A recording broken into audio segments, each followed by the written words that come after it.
चलिए, तो मैनेजमेंट का पहला लेक्चर हम लोग स्टार्ट करते हैं। और पहले लेक्चर में बेसिक बातें समझते कि मैनेजमेंट होता क्या है ना, इसके मीनिंग क्या होते हैं, और वो जो मीनिंग है उस मीनिंग में से चीज़ों को बाहर निकालने की कोशिश करते हैं। ठीक है, कि क्या क्या जो वर्ड यूज इसके अंदर हो रहे हैं उनके मायने क्या क्या बनते हैं। ठीक है, जैसे देखो भाई, जनरल पहली बात तो इसको हिंदी में देख के परेशान ना हो, Hindi as well as English दोनों में बोलूंगा, आराम से वीडियो को रोक के नोट कर सकते हो आप लोग, चाहो तो खुद के नोट्स बना सकते हो, परेशान ना हो आप लोग। जो थोड़ी कन्वीनियंट थी मैंने पहले लिख दी है ना, इंग्लिश भी होगा, लोड नहीं देना आप, है ना। और डेफिनेशन याद भी नहीं करनी, मैंने डेफिनेशन क्यों लिखी है वो बता दूंगा। ये डेफिनेशन दिए जॉर्ज आर टेरी, व्यक्ति का नाम, जो थिंकर है उनका नाम है जॉर्ज आर टेरी। तो नाम याद करके नहीं जाना, थिंकर से डायरेक्ट क्वेश्चन नहीं आ रहे, एक आधा आया है, वो भी इतने सालों में इतने पेपर्स में एक आधी बार जगह देखने को मिला है। उसके चक्कर में अगर अपन ये सोचें कि मैं तो याद करके जाऊं, तो कितने याद करोगे भाई, इसमें कम से कम 10-12 लोगों ने डेफिनेशन दिए, ऐसे हर टॉपिक में 10-12 लोग, कितने याद करोगे, लोड मत लो। हम इस डेफिनेशन से इसका मीनिंग समझने की कोशिश करते हैं कि मैनेजमेंट मतलब क्या। यह एक विशिष्ट प्रक्रिया, it is a specific process, एक स्पेसिफिक प्रोसेस है विच इंक्लूड, जिसमें नियोजन, आयोजन, प्रक्रियान्वयन और नियंत्रण शामिल होते हैं। पहली बात तो बोल दिया कि मैनेजमेंट इज ए प्रोसेस, तो ये अपने आप में इसका फीचर भी है, मैं इसके बाद आपको इसकी विशेषताएं बताऊंगा, फीचर्स बताऊंगा। तो ये पहली लाइन में खुद बोल रहा है कि ये क्या है, एक प्रोसेस है, और प्रोसेस हमेशा कंटिन्यूअस होती है, मतलब ऐसे बंद नहीं होती है, एक हुआ फिर अगला स्टेप आ जाता है, फिर अगला स्टेप आ जाता है, फिर अगला स्टेप आ जाता है। तो मैनेजमेंट कंटिन्यूअस चलने वाली चीज है, इसलिए प्रोसेस है, इसलिए कंटिन्यूअस है। तो ये फीचर्स में अपन लिखेंगे, जिसमें मतलब विच इंक्लूड, नियोजन का मतलब होता है प्लानिंग, नियोजन का मतलब होता है प्लानिंग,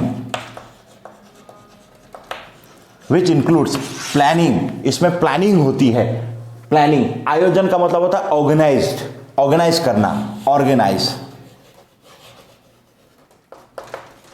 और ऑर्गेनाइज करने की चीजों से जो बनता है उसी को ऑर्गेनाइजेशन बोलते हैं। क्या बोलते हैं, ऑर्गेनाइजेशन।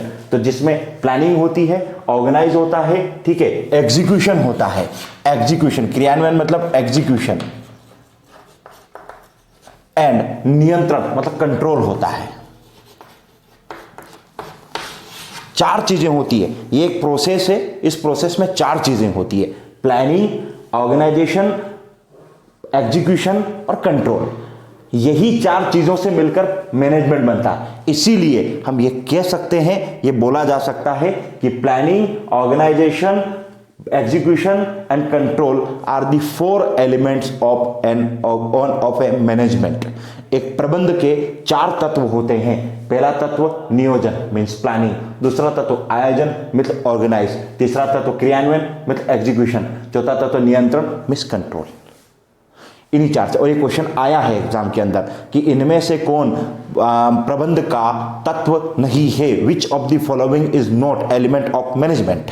तो ये 4 के अलावा कोई भी होगा वो मैनेजमेंट का एलिमेंट नहीं हो सकता। एलिमेंट किसको बोलते हैं, कोई भी प्रोसेस या कोई भी चीज जिन छोटे छोटे तत्वों से मिलकर बनती है, उसके बिना वो पॉसिबल ना हो, उसी को उसके एलिमेंट बोला जाता है, उन्हीं चीजों को उसका एलिमेंट बोला जाता है। तो प्लानिंग जो मैनेजमेंट है वो इन 4 चीजों के बिना पॉसिबल नहीं है, इसलिए 4 इसके एलिमेंट है।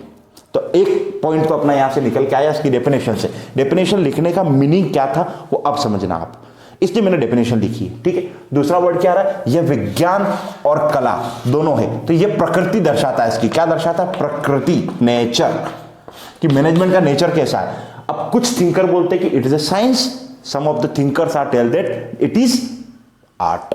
ये कला भी है और विज्ञान भी है। फर्क क्या होता है मालूम है कला और विज्ञान में, विज्ञान पूरे विश्व में, साइंस दुनिया में जहां कहीं भी चले जाओ, आप कहीं चले जाओ, सेम टू सेम होती है, चेंज नहीं हो सकती है, इसलिए इसको बोला जाता है यूनिवर्सल। साइंस होती है यूनिवर्सल, हर जगह होती है एक जैसी। जैसे अपन पानी पी रहे हैं तो वो भी H2O है, अमेरिका का आदमी पानी पी रहा तो वो भी H2O ही पी रहा, दुनिया के किसी देश में चले जाओ पानी H2O ही होगा।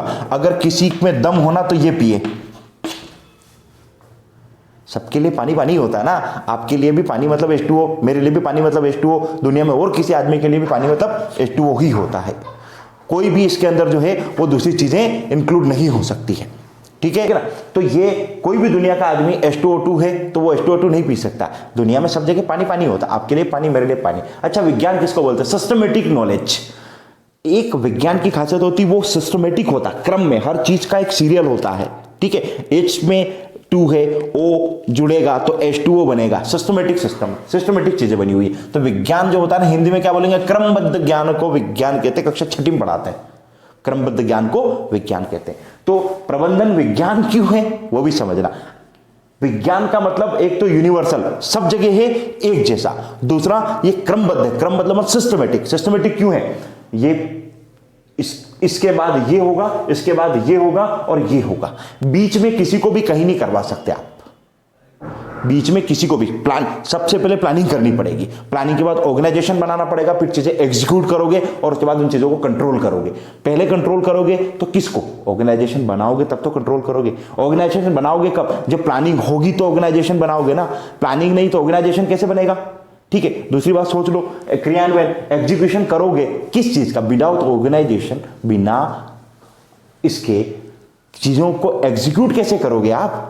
तो आप समझो ना, ये सिस्टमेटिक है। इस वजह से इसको क्या बोल दिया? विज्ञान बोल दिया। लेकिन फिर ये आर्ट क्यों बोल दिया? इसको कला क्यों बोल दिया? ये भी सोचने वाली बात है। इसको कला क्यों बोला वो समझना। इसको कला बोलने के पीछे भी रीजन है। आर्ट की खासियत क्या है? विज्ञान की खासियत थी कि इनका एक फिक्स सिस्टमेटिक सीरियल है, उसी में ये होगी। लेकिन कौन कितने अमाउंट में होगी ये साइंस के अंदर, इसके अंदर आर्ट डिसाइड करती है किसी चीज की। जैसे मैं प्लानिंग करता हूं, आप प्लानिंग करते हो, तो प्लानिंग आप भी कर रहे हो, प्लानिंग मैं भी कर रहा हूं, प्लानिंग कोई एक आदमी भी कर रहा है, प्लानिंग कोई वाई भी कर रहा है, कोई फलाना भी कर रहा है, कोई ढिमकाना भी कर रहा है। लेकिन क्या सबकी प्लानिंग एग्जैक्ट एक जैसी हो सकती है? क्या पॉसिबल है? नहीं। ये वेरी करती है हमारे फीचर्स के ऊपर। मेरे पर्सनल कैरेक्टर्स जो है उस पर डिपेंड करेगी, आपकी प्लानिंग आपके पर्सनल कैरेक्टर पर डिपेंड करेगी, आपकी प्रतिभा पर निर्भर करेगी। और जब व्यक्ति की पर्सनालिटी पर चीजें डिपेंड होने लग जाए ना, तो वो साइंस नहीं रह जाती है, वो आर्ट हो जाती है। जैसे हिस्ट्री अमेरिका की भी है, हिस्ट्री इंडिया की भी है, लेकिन क्या महाराणा प्रताप इंडिया में थे, इंडिया की हिस्ट्री में आते हैं कि अमेरिका की हिस्ट्री में आते हैं? इब्राहिम लिंकन अमेरिका की हिस्ट्री में आते कि इंडिया की हिस्ट्री में आते? सोच के देखना। तो हिस्ट्री वहां है तो उस हिसाब से देखो तो विज्ञान है, लेकिन वहां की हिस्ट्री अलग है, हमारी हिस्ट्री अलग है। तो उसको खाली एक वर्ड के तौर पे देखो तो सब जगह है, लेकिन उसका एक्सपांशन, उसका तरीका, उसका वे, उसका व्यवहार देखो तो सबका अपना अपना है, अलग अलग है। तो नियोजन करना है, लेकिन आपका नियोजन मेरा नियोजन अलग अलग होगा, इसलिए कला है। आयोजन, ऑर्गेनाइज अलग अलग तरीके से होगा, इसलिए अलग अलग है, इसलिए आर्ट है। क्रियान्वयन सबका करने का तरीका अलग होता है, कोई अच्छा लीडर होता है, कोई बुरा लीडर होता है, कोई बहुत बेहतरीन लीडर होता है। कंट्रोल, सब चीजें हमारी टैलेंट पर डिपेंड करती है, हमारी प्रतिभा पर निर्भर करती है। तो समझ में आया, ये विज्ञान भी है और कला भी है। तो इस लाइन का मीनिंग निकलता है कि इसका नेचर कैसा था। ठीक है। इसके बाद आगे क्या बोलते हैं? और दोनों में उपयोग होता है, तो ये as a art as a science दोनों में यूज होता है। और पूर्व निर्धारित उद्देश्यों को पूरा करने के लिए सहायता प्रदान करती है। प्रबंधन, पूर्व निर्धारित लक्ष्य, ये वर्ड भी बहुत ध्यान रखना।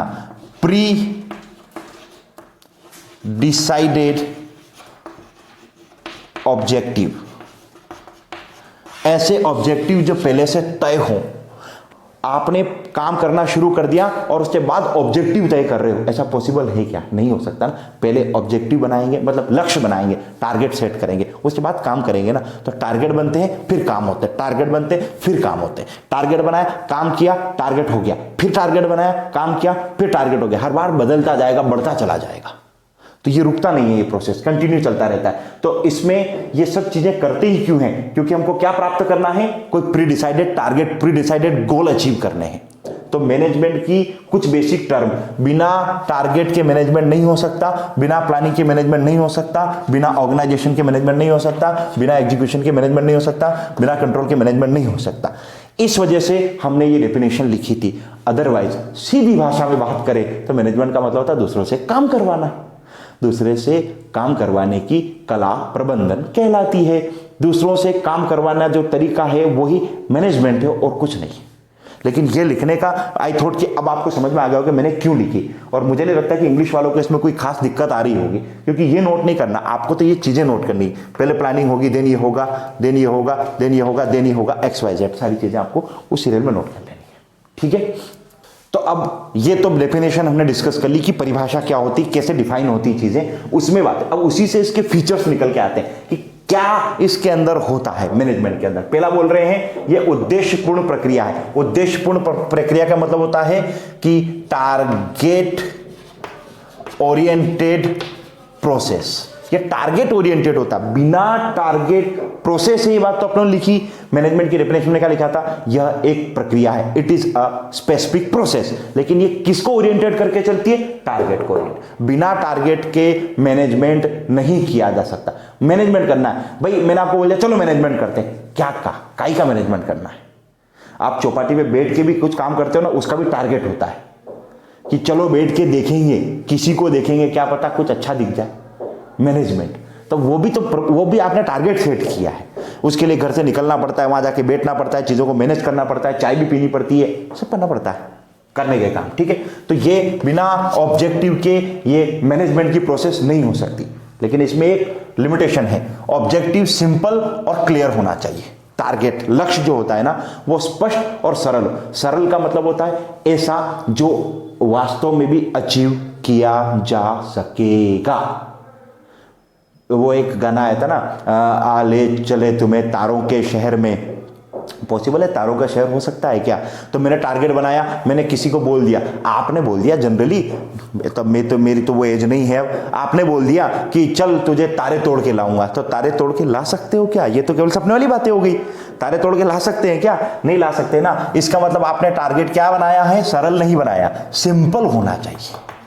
या सिंपल का मतलब आसान नहीं है, आसान और टफ अलग चीज होती है। सिंपल का मतलब होता है समझ में आना चाहिए कि ये हो। दूसरा, वो अचीवेबल होना चाहिए। तारे तोड़ के ले आऊंगा मैं तेरे लिए, प्रियसी मैं तेरे लिए तारे तोड़ के ला दूंगा, तो तारे तोड़ के नहीं ला सकते। मतलब आपने मैनेजमेंट ही गड़बड़ है आपका, क्योंकि टारगेट ही गलत बना लिया, नहीं लाया जा सकता। तो वैसा बनाओ जो किया जा सकता है। दूसरा, स्पष्ट मतलब क्लियर होना चाहिए। क्लियर का मतलब होता है कि इसमें सारी चीजें, कि भाई कोई करना है मुझे, मुझे मार्क्स 160 मार्क्स। एक होता है पटवारी के एग्जाम में पास होना, एक होना पटवारी के एग्जाम में पास होना है 160 प्लस मार्क्स लाकर पास होना है। तो 160 प्लस का मतलब वो क्लियर है, बिल्कुल स्पष्ट है, आपने उसको फिक्स किया है। ये फर्क होता है, ठीक है। तो टारगेट जो भी बनाओ वो सरल और स्पष्ट होना चाहिए, मतलब सिंपल और क्लियर होना चाहिए। तो ये पहला फीचर है मैनेजमेंट का। दूसरा, सर्वव्यापी। सर्वव्यापी का मतलब होता है वाइडली स्प्रेडेड। वाइडली स्प्रेडेड मतलब ये सब जगह है, यूनिवर्सल, दुनिया के हर कोने में मैनेजमेंट है। आप सोते हो से उठते से लेकर रात को सोने तक मैनेजमेंट होता है। आप क्लास आते हो, मैनेजमेंट है। आपको पढ़ना है, अभी आप लोग ऑनलाइन पढ़ रहे हो तो भी मैनेजमेंट है। आपने कोई ना कोई काम इधर उधर एडजस्ट करने के बाद पढ़ाई करना शुरू की होगी। आपको मालूम है बीच में मम्मी ने बुला लिया, पापा ने बुला लिया, दोस्त आ गए, किसी का फोन आ गया, रिलेटिव, ये वो सब चलता है। उसे बीच में सिर्फ आप चीजों को मैनेज करते हो ना, तो ये प्रबंधन ही तो है, मैनेजमेंट ही तो है। तो ये सब जगह है, ऐसा कहीं नहीं है कि कोई ऐसी जगह नहीं है जहां पे बता दो कि मैनेजमेंट नहीं होता। इससे बोला जाता है इट इज वाइडली डिस्ट्रीब्यूटेड। ये सब जगह है, सर्वव्यापी, सब जगह मैनेजमेंट ही मैनेजमेंट है। उठने से लेकर सोने तक मैनेजमेंट, सुबह से लेकर शाम तक मैनेजमेंट, कोचिंग आने में मैनेजमेंट, पढ़ाई करने में मैनेजमेंट, घर जाने में मैनेजमेंट, व्हाट्सअप चलाने में मैनेजमेंट, बात करने में मैनेजमेंट, किसी को एक से ज्यादा लोगों से बात करनी है तो भी मैनेजमेंट। बिना मैनेजमेंट के कुछ नहीं हो सकता है। तो ये कैसा है? सर्वव्यापी, वाइडली डिस्ट्रीब्यूटेड। तीसरा, बहुआयामी। बहुआयामी का मतलब होता है मल्टी डायमेंशनल। अच्छा, मैनेजमेंट का केवल मतलब नहीं होता कि जो टारगेट है ना, उस टारगेट को अचीव कर लो। उसमें 3 से 4 चीजों को आपको मैनेज करना पड़ेगा। पहला, जो वर्क आपने डिसाइड किया है, उस वर्क का मैनेजमेंट, क्या करना है, कब करना है, कितना करना है, कैसे करना है। फिर वो वर्क आप किसी आदमी को, किसी इंसान को, किसी पर्सन को दोगे, किसी व्यक्ति को दोगे, तो उन लोगों का मैनेजमेंट, पर्संस का मैनेजमेंट। क्योंकि आपने वर्क डिसाइड किया, वर्क किसी को डिस्ट्रीब्यूट किया, अब डिस्ट्रीब्यूट किया तो वो काम कर भी रहे कि नहीं कर रही है तो देखना पड़ेगा ना। तो पर्संस, लोगों का प्रबंधन। और तीसरा, प्रचालन। प्रचालन मतलब ऑपरेशन, ऑपरेशनल मैनेजमेंट। जो मशीनें चल रही है, वहां लोग काम कर रहे हैं, वो कैसे कर रहे हैं, वैसे कर रहे कि नहीं कर रहा जैसा सिस्टम में डिसाइड हुआ था, वैसा करे कि नहीं कर रहा जैसा ब्रोचर में लिखा हुआ है, वैसा करे कि नहीं कैसा कर रहे जैसा नियम में लिखा हुआ है। तो 3 चीजों का मैनेजमेंट होता है, वर्क, पर्सन, ऑपरेशंस। कार्य, लोग, प्रचालन। इसलिए इसको बोलते बहुआयामी है। केवल एक जगह मैनेजमेंट नहीं चाहिए, हर जगह मैनेजमेंट चाहिए। तो ये मल्टी डायमेंशनल होता है। उसके बाद कंटिन्यूअस तो होता ही होता है, कंटिन्यूअस बोल सकते हैं आप इसको, continuous. It is a continuous process. Continuous process कैसे? मैनेजमेंट स्टार्ट करना शुरू किया, टारगेट सेट किया, काम करना शुरू हुआ, प्लानिंग हो गई, काम होना शुरू हुआ और घर आके सो गए, बोले अब होता रहेगा काम अपने हिसाब से। ऐसा नहीं होता। काम जब तक टारगेट अचीव नहीं कर लेते तब तक रुक नहीं सकते। आपने सोचा पटवारी बनना है, फॉर्म डाला, तैयारी की, परीक्षा नहीं दी, पटवारी बन जाओगे? कंटिन्यूअस करना पड़ेगा ना। आपने प्लानिंग की, वहां भी मैनेजमेंट, आपने फॉर्म भरा, वहां भी मैनेजमेंट, आप परीक्षा देने जा रहे, वहां भी मैनेजमेंट है। इसलिए कंटिन्यूअस प्रोसेस है, ऐसा नहीं कि एक लेवल पे आके रुक जाएगी, नहीं। अच्छा, कुछ लोग ये सोच रहे होंगे कि सर टारगेट पूरा होने के बाद तो रुकेगी, टारगेट पूरा होने के बाद नया टारगेट बनाओगे, नया टारगेट बनाओगे, नए प्रोसेस बनाओगे, नया मैनेजमेंट करोगे। जो नया मैनेजमेंट होगा वो पिछले मैनेजमेंट पे ही बेस्ड होगा, पिछले मैनेजमेंट पे ही डिपेंड होगा, क्योंकि पुराने प्रबंधन से आप कई सारी चीजें सीखते हो और उन्हीं सीखी हुई चीजों को अगले प्रबंधन में लागू करते हो, अगले टाइम मैनेजमेंट में एग्जीक्यूट करते हो, गलतियों को सुधारते हैं हम लोग। ये सिस्टम होता है। अगला, सामूहिक प्रक्रिया। It is a joint efforts, it is a joint process और जॉइंट इफर्ट। देखो, कई लोग काम कर रहे होते हैं कंपनियों के अंदर, फैक्ट्रियों के अंदर। आप पटवारी बनोगे, अकेले पटवारी नहीं बनोगे, कई सारे पटवारी होंगे, उनके ऊपर रेवेन्यू इंस्पेक्टर होगा, आरआई, उसके ऊपर नायब तहसीलदार होंगे, उसके ऊपर तहसीलदार होंगे, ऐसे क्रम होते, बहुत लोग होते हैं। तो बहुत लोग मिलकर काम करते हैं, इसलिए ये जॉइंट इफर्ट है, किसी अकेले का काम नहीं है। मैनेजमेंट कोई अकेला नहीं करता, बहुत लोग मिलकर करते हैं। अभी इसके बाद मैं पढ़ाऊंगा ना आपको लेवल ऑफ मैनेजमेंट, तो लेवल ऑफ मैनेजमेंट में इसको हम डिस्कस करेंगे कि लेवल ऑफ मैनेजमेंट मतलब क्या। उसमें यही बात करेंगे, upper level of management, middle level of management and lower level of management. इसके बाद आता अमूर्त, एब्स्ट्रैक्ट। एब्स्ट्रैक्ट पावर, देखो चीजें दो तरह की होती है, एक रियल, एक एब्स्ट्रैक्ट। रियल मतलब मूर्त, जिसको, ऐसी चीजें जिसको छू सकते हैं, टच कर सकते हैं, देख सकते हैं, महसूस कर सकते हैं। वो सारी चीजें देखी जा सकती, टच की जा सकती, वो मूर्त है, मतलब कि रियल है। और जिसको देखा नहीं जा सकता है, न छू के महसूस किया जा सकता है, लेकिन उसके इफेक्ट दिखते हैं, वो सब अमूर्त है। जैसे भगवान दिखते नहीं है, लेकिन मानते तो है ना हम लोग कि भगवान होते हैं। आप जिसको भी मानते हो, अल्लाह, भगवान, ईश्वर, जो भी मानते हो, गॉड वगैरह होते, मानते हैं ना हम लोग उस प्रोसेस में। एक आधा कोई भाई उठ के आ गया, चिंटू मिंटू, सर हम तो भगवान को नहीं मानते। तो अभी देखो क्या होता है ना, मालूम है, नया नया लड़का जो होता है ना, नया नया लड़का और लड़की 17-18 साल के, वो वामपंथी होते हैं, वामपंथी। वो पिता से, माँ से, घर में ज़्यादा बनती नहीं उसकी, क्योंकि वो जो सोचता है ना, वो पिता वगैरह नहीं सोचते। फिर एक समय आता है 30, 35, 32, 34, 37 साल की, जब शादी हो जाती है, बच्चे हो जाते हैं, फिर वो भगवान को मानेगा। समय आता है, वो धर्म को मानने लग जाता है। तो खैर वो बात का मुद्दा है, ये तो एक ऐसी हंसी मजाक वाली बात है। तो छू नहीं सकते, आपने भगवान को देखा नहीं है, छुआ नहीं है, लेकिन मानते हैं, फील किया है, तो वो अमूर्त है, जो दिखते नहीं, मतलब जिसको मूर्ति में ना बनाया जा सकता हो, वो अमूर्त है। तो मैनेजमेंट दिखता नहीं है, लेकिन महसूस होता है कि मैनेजमेंट हो रहा है। ऐसे फिजिकली हाथ लगा के बोले और मैनेजमेंट कैसा है, तो ऐसा कर सकते हैं क्या अपन? Not possible. तो मैनेजमेंट फिजिकली फील नहीं होता है। ठीक, लास्ट है गतिशील, ये प्रोग्रेसिव है।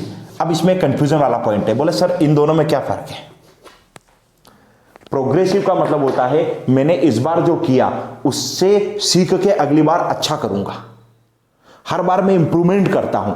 20 नंबर लाया था टेस्ट में, अगली बार 30 लाऊंगा, 30 लाया था अगली बार 40 लाऊंगा, 40 लाया था अगली बार 50 लाऊंगा। That is progressive. मैं हर बार प्रोग्रेस कर रहा हूं, आगे की तरफ बढ़ रहा हूं, टारगेट की तरफ जा रहा हूं, हर बार लेवल अचीव कर रहा हूं, इसलिए इसको क्या बोला जाता है? प्रोग्रेसिव बोला जाता है। तो ये एक प्रोग्रेसिव प्रोसेस है।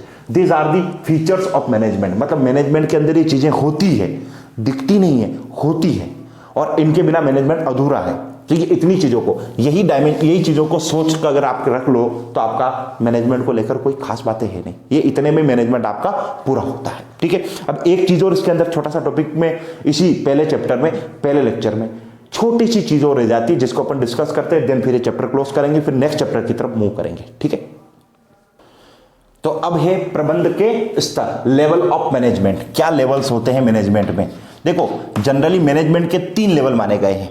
सबसे ऊपर जो लेवल होता है उसको बोलते हैं टॉप लेवल ऑफ मैनेजमेंट, उच्च स्तरीय प्रबंध। उच्च स्तरीय प्रबंध में क्या होता है? CEO, मैनेजिंग डायरेक्टर या चेयरमैन नाम की जो पोस्ट होती है ना, वो सब इसके अंदर आते हैं। ये सब टॉप लेवल ऑफ मैनेजमेंट में आते हैं। अगर मैं गवर्नमेंट के रेस्पेक्ट में बोलूं तो राष्ट्रपति, प्रेसिडेंट, जैसे भाई president, PM, prime minister, cabinet of ministers, COM जिसको मंत्रिमंडल या मंत्री परिषद बोलते हैं, वो सब कई में आते, उच्च स्तरीय प्रबंध में आते। इनका काम का क्या साथ में काम भी बताता चलता हूं आप लोगों को, वो भी नोट करते चलना। इनका जनरली काम क्या होता है, ये पॉलिसी बनाते हैं, नीति यही बनाते हैं, पॉलिसी मेकिंग इनका काम होता है। दूसरा काम इनका होता है रिसोर्स जो होते हैं ना, किसी भी संस्था, कोई भी संस्था बिना संसाधन के काम नहीं कर सकती, रिसोर्स यही लेके आते, कहां से क्या चीज आएगी, रिसोर्स में पैसा भी होता है, वो कहां से आएगा वगैरह सब इनको डिसाइड करना है। तो पॉलिसी ये बनाते, रिसोर्स ये बनाते और प्लानिंग ये करते।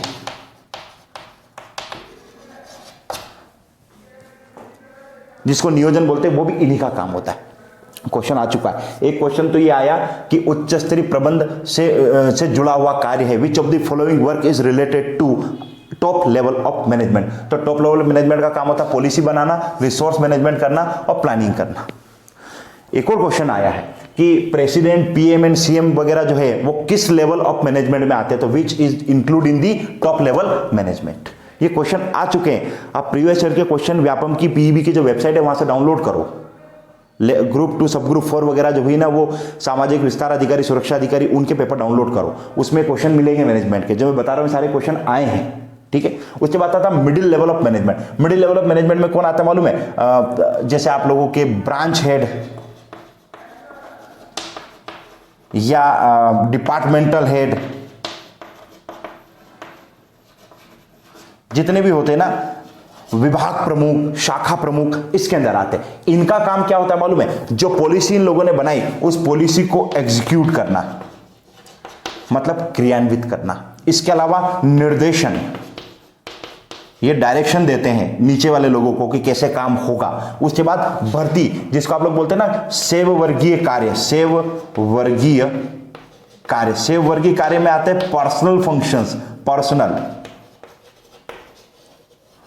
पर्सनल वो वाले जिसमें भर्ती करवाना, परीक्षा करवाना, उसके नियम बनाना, परीक्षा प्रशिक्षण करवाना, नियुक्तियां करना, ट्रेनिंग, एग्जाम, इंटरव्यू वगैरह, वो सब इस लेवल पर डिसाइड होता है। तो ये इसके काम है। और भी काम है इसके, कोऑर्डिनेशन बनाना नीचे वालों के और इनके बीच में, क्योंकि टॉप लेवल और लो लेवल के बीच में कौन, यहां से कोई चीज ऊपर जानी तो इससे आ जाएगी और नीचे आनी तो भी इससे होके आएगी। तो ये बीच में कोऑर्डिनेशन का काम करते हैं, समन्वय स्थापित करना, कोऑर्डिनेशन करना भी इन्हीं का काम है, ये भी इनका काम आता है। और जरूरत पड़ती है तो इनकी समस्या सुनते हैं और इनको बताते हैं, इनके ऑर्डर सुनते हैं, इनको बताते हैं, इधर से सजेशन आए इनको बताते हैं, इधर से जो सजेशन के ऊपर काम हुआ वो इनको बताते हैं। तो ये बीच में कोऑर्डिनेशन का काम करते हैं, मैसेंजर का काम करते हैं, और जो भी सजेशन है उस पर भी काम करते हैं, ये इनका काम है। फिर तीसरा लेवल आता है, उसको बोलते हैं निम्न स्तरीय प्रबंधन, lower level of management. Lower level of management क्या होता है, इसको हम लोग पर्यवेक्षी प्रबंधन भी कहते हैं, सुपरविजनल, ठीक है। इसके अंदर कौन आते मालूम है, सुपरवाइजर,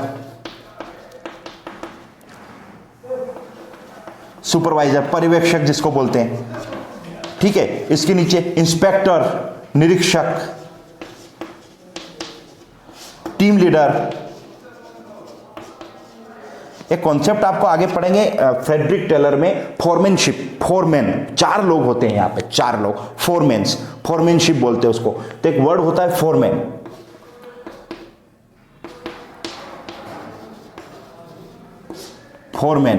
वो फोरमैन इसी से संबंधित है। एक बार ये भी क्वेश्चन आया है कि फोरमैन प्रबंध के किस स्तर से संबंधित होता है, which foreman related to which level of management. तो वो लोअर लेवल ऑफ मैनेजमेंट से जुड़ा होता है, फोरमैनशिप बोलते हैं। उस थ्योरी को पढ़ाऊंगा, वो थ्योरी भी आएगी, उसको भी डिस्कस करेंगे अपन लोग। तो इसमें सुपरवाइजर वगैरह इस टाइप के लोग होते हैं। इनका काम क्या है, पहले बात तो इनका काम बहुत इंपॉर्टेंट है। इनके नीचे होते हैं वर्कर।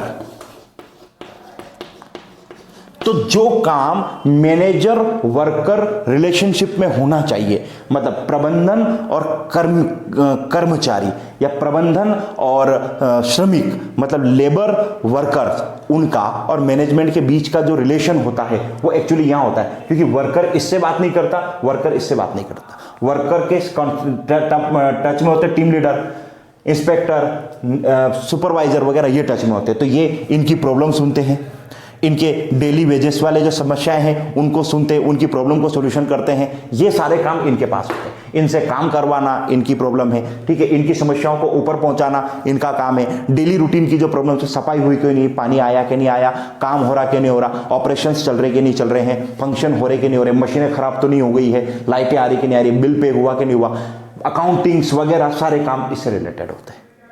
ये वो काम करते हैं। तो ये फंक्शन इससे जुड़े हुए हैं, सबके काम बटे हुए हैं। मैनेजमेंट में सबके काम बटे हुए होते हैं। तो top level of management, middle level of management, lower level of management, ये लोग मिलकर मैनेजर्स बोले जाते हैं। इनके नीचे होते हैं वर्कर्स, कार्मिक जिसको आप लोग कह सकते हो, वर्कर, लेबर, अगर फैक्ट्री है तो लेबर, सरकारी नौकरी है तो कार्मिक। सरकारी नौकरी में लेबर नहीं बोलते ना, सरकारी नौकरी में आप जैसे पटवारी बनोगे, आप जाओगे ग्रुप डी के कर्मचारी बनोगे, मतलब लेवल 4 में कर्मचारी, मतलब आप ये मान लो कि रेवेन्यू के सबसे छोटे कर्मचारी जो होते हैं वो पटवारी होते हैं। तो आप किस में आओगे, इसमें तो आ नहीं सकते, है ना, इसमें भी नहीं आ सकते, इसमें आते होंगे, इसमें भी नहीं आते। आप मैनेजमेंट में नहीं आओगे, आप इसमें आओगे, वर्कर्स में। मतलब आप जो है कार्मिक हो, कार्य करोगे, आप रिपोर्ट करोगे ना, नायब तहसीलदार, कलेक्टर वगैरह वो इसमें आते हैं। फिर कमिश्नर वगैरह और वो जो आते हैं वो इसमें आते हैं। फिर ऊपर जो प्रिंसिपल सेक्रेटरी, मुख्य सचिव वगैरह जो लोग हैं ना, वो इसके अंदर आते हैं, सीएम वगैरह गवर्नमेंट में। सेंटर के मामले में ये बात थोड़ी और अलग हो जाती है, वहां पर प्रेसिडेंट वगैरह, प्राइम मिनिस्टर वगैरह उनकी बातें होती है।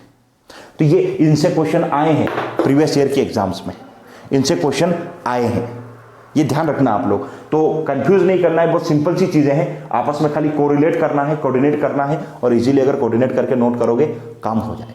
देखो लेक्चर बहुत बड़े नहीं है, मैं आपको पहले बता चुका, लेक्चर बहुत छोटे छोटे बनाऊंगा मैं, मुश्किल से 20 से 30 मिनट के लेक्चर्स होंगे, इजी गोइंग होंगे, आराम से देख पाओगे, समझ पाओगे। लेकिन शर्त यह कि इजीली देखना उनको और नोट करते चलना साथ साथ में, क्योंकि मैं अलग से नोट नहीं करवा रहा हूँ। हाँ, नोट्स में दे दूंगा, पर अलग से आपको, और नोट्स लेने की बजाय तो मेरे हिसाब से मैं जो पढ़ा रहा हूँ उसको साथ साथ में नोट करोगे ना, काम होता चला जाएगा। अब इसमें एक टॉपिक और बच गया है बस, लेकिन उसको मैं नोट नहीं करवा रहा हूँ, ऐसे समझ में आ जाएगा आपको। प्रबंध के कार्य, फंक्शंस ऑफ मैनेजमेंट। तो मैनेजमेंट के काम क्या होते हैं? 4 एलिमेंट पढ़े थे हम लोगों ने, प्लानिंग, ऑपरेशन मतलब ऑर्गेनाइजेशन जिसको बोलते हैं, उसके बाद एग्जीक्यूशन और कंट्रोल। यही 4 काम भी हैं किसके? मैनेजमेंट के। तो ये 4 एलिमेंट भी है, ये 4 काम भी हैं, और इनमें जो जो काम होते हैं वही, प्लानिंग का मतलब होता है पॉलिसी बनाना, आयोजन का मतलब होता है चीजों को ऑर्गेनाइज करना, कर्मचारी वगैरह जो भी लोग वहां काम करेंगे सबको लाना, इकट्ठा करना, सबको काम देना, क्रियान्वयन मतलब काम को एग्जीक्यूट करवाना, और कंट्रोल मतलब कोऑर्डिनेशन मतलब उनको कंट्रोल भी करना और कोऑर्डिनेट भी करना। ये सारी चीजें जो है इसके अंदर इंक्लूड होती है। तो ये आपका पहला लेक्चर हुआ आज का, जिसमें हम लोग ने डिस्कस किया कि मीनिंग क्या होता है, ठीक है, मैनेजमेंट में उसके फीचर्स क्या होते हैं, और मैनेजमेंट के डिफरेंट लेवल्स क्या होते हैं, और मैनेजमेंट के फंक्शंस क्या होते हैं। तो ये 4 चीजें हम लोगों ने आज के पहले लेक्चर में डिस्कस की है। अगले लेक्चर में concept of the management, 2 type के कंसेप्ट पढ़ते हैं, ट्रेडिशनल और साइंटिफिक। दोनों को अप्रोच को एक-एक करेंगे, हेनरी फ्यूएल की थ्योरी और फ्रेडरिक की थ्योरी, दोनों को अपने को पढ़ना होगा, ठीक है। तो अगर आप चाहते हैं कि आपको कंटिन्यू वीडियो मिलते रहें, आप वीडियो को अगर इंटरटेन हो रहे हैं, चीज़ों को समझ पा रहे हैं, तो आप हमारा जो है यूट्यूब चैनल भी ज्वाइन करें। सबसे पहले तो आप हमारा एक यूट्यूब चैनल हमारा इंस्टीट्यूट के नाम से है, अध्ययनशाला, इसको भी ज्वाइन कर सकते हैं, जहां ये वीडियो आप देख रहे हैं, और दोनों सब जगह जितने भी चैनल्स पे ये वीडियो आप देख रहे हैं सबको ज्वाइन कर सकते हैं, वहां पे कंटिन्यू वीडियो आएंगे। दूसरा, एप्लीकेशन भी इसी नाम से आपको अवेलेबल होगा प्ले स्टोर के ऊपर। तीसरा, आप जो है टेलीग्राम चैनल ज्वाइन कर सकते हैं, क्योंकि मेरा पर्सनल जो खुद का नाम है वो कृष्णपाल सिंह पंवार, इन शॉर्ट मुझे यहाँ सब केपी ही बोलते हैं, तो केपी सर नाम से मैंने एक चैनल बनाया है आपका टेलीग्राम पे, आप उसको ज्वाइन करेंगे तो इस पटवारी और मैनेजमेंट के रिलेटेड जो भी इंफॉर्मेशन, जो भी डाटा, जो भी वीडियोज़ हैं, ये वहाँ पर भी मिलते रहेंगे। इसी नाम से आपको यूट्यूब चैनल भी मिलेगा, वहाँ पर ये आपको वीडियो मिलते जाएंगे। इन सब की डिस्क्रिप्शन लिंक में नीचे दे रखी है, तो इसको आप सब्सक्राइब करें, ज़्यादा से ज़्यादा लोगों को शेयर करें, ताकि आपके दोस्त भी इस चीज़ का लाभ उठा सके, फायदा उठा सके, ठीक है। तो ये आपका लेक्चर 1 हुआ। लेक्चर 2 के साथ फिर मिलते हैं कल जल्दी ही, और अगले टॉपिक के साथ मिलेंगे। तब तक इसको पढ़ के आइएगा, क्योंकि मैं बातें उससे वहीं से स्टार्ट करके चलूंगा, इसमें कोरिलेट करके चलनी पड़ेगी, तो उसको आप करें कंटिन्यू। कल मिलते हैं हम लोग, ठीक है। कल तक के लिए थैंक यू, गुड बाय, कल मिलते हैं, ठीक है।